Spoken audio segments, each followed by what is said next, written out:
हो my God.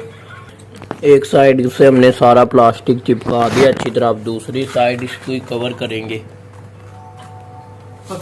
इस side से इसको चिपका देंगे और फिर इस साइड पे से इसी तरह हमने ये सारा ही शीट को जिस तरह हमने ये चिपकाया सेम वही प्रोसेस यहाँ पर किया जाएगा, फिर यहाँ पर, फिर वहाँ पर। तो ये हम सारा चिपका दें, फिर आपको दिखाते हैं कि दरवाज़ा कितना अच्छा लग रहा है इससे। दरवाज़ा हमारा कंप्लीट हो चुका है, बिल्कुल हमने तैयार कर लिया है। इस साइड से भी आप देख सकते हैं ये सारा ग्लू लगा के बिल्कुल प्रॉपर तैयार हो चुका है। एक्स्ट्रा शीट जो आ रही है ये हम काट देंगे। तो हमारी आज की वीडियो यही थी।